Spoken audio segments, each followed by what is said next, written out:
Welcome to the garage. That's what we're calling this building, the garage. I want to welcome you into the space.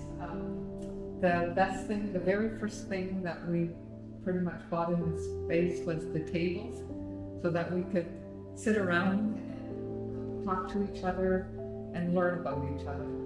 I remember clearly at the beginning it was just the programs and what they were trying to do and how they were working hard in the community.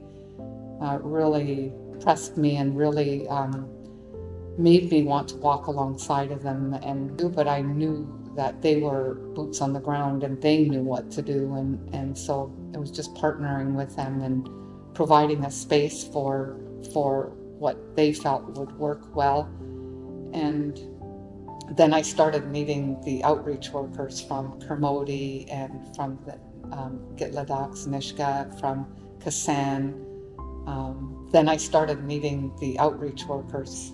And with that, I've been becoming more aware of the history of our country and the history of the area here.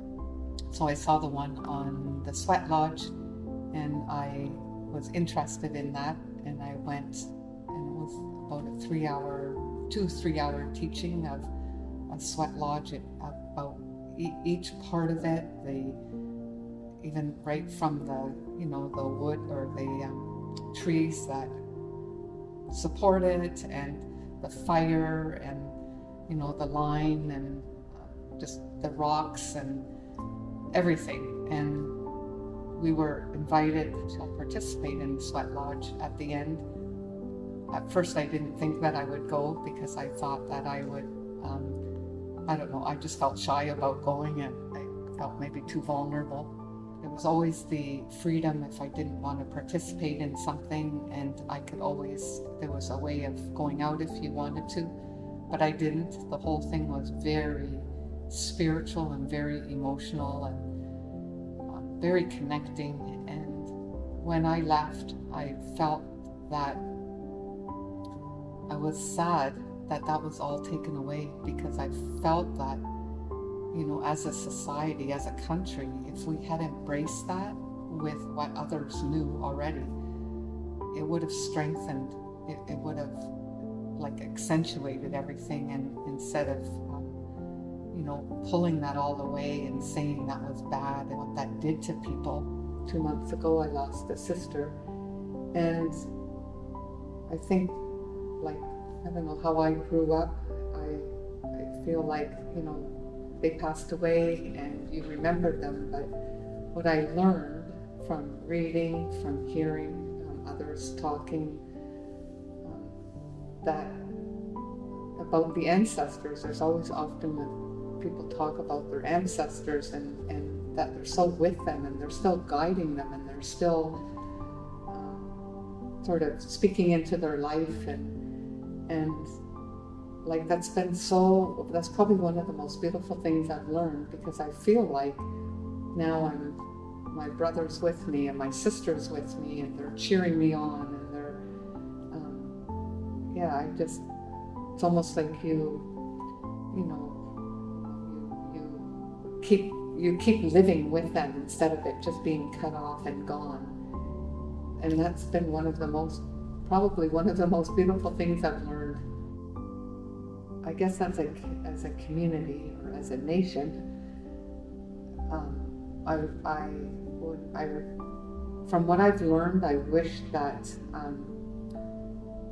together we could sort of dig deeper into why things are the way they are. Like, if when I have people that come to the garage and they are experiencing addictions or homelessness or other very hard struggles, it comes from something. Just like in my life, things have come from something. And but when you are part of a people group, Indigenous people, and you've been, experienced stuff and basically told, who you were, like way back, who you were wasn't good. And then to step out of that, like that's a long road. My name is Michael Christopher Bolton. I am Niska from House of Bakneg in Greenville. So my mom is Niska. And my dad is Simshan from Kitsimkeelamere. But I grew up in the foster care program from about grade 1 on, and I used to be fluent in Niska. My mom had us fluent in it as young toddlers, but ever since being forced into foster care, I'd never used it again. When I was about 19 years old, I felt very unwanted, very unneeded. It was after my birthday when no one at all wished me a happy birthday, and I was just felt like I was a ghost in a way. So I decided to hitchhike across Canada, and I didn't tell anyone. And I made it to St. John, Newfoundland and back. When I got back to BC, I realized there was a missing persons report out on me. The police knocked on the door of where I was staying and told me that I was missing. And then my family was really wondering what had happened. But I was gone like 6 months.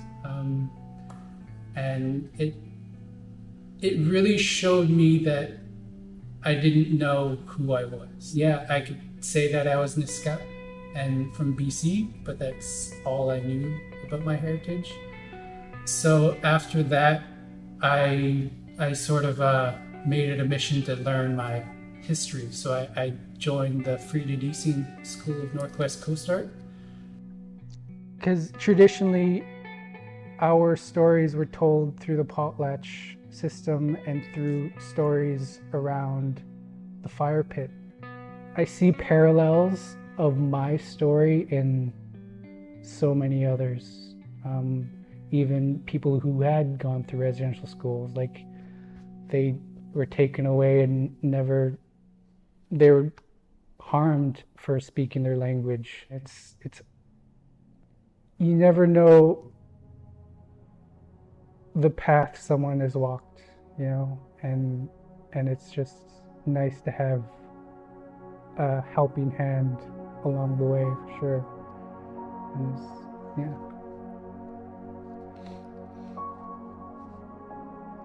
And it makes a huge difference because there's so many people closing those doors when they see you, and they lock it and don't want to engage, And my friend who had been detoxing, he was super weak and very low place, and he'd never really smoked any drugs before, but he was in such a weak mental state that he gave in and it killed him. And it was little moments where I could have helped if I just spoken up and said 1 or 2 words. And if I just said this one thing to them or helped them with this one thing, that maybe they would be here. And it's really opened me up to really find those moments to speak up, because you never know if it's just an I love you as you're saying goodbye. Those little things help when you're super weak, and it could come from a total stranger and it still feels so impactful. The garage here has really been a very loving place, and just the energy here is so healing, even if it's for an hour a week. It benefits a lot of people.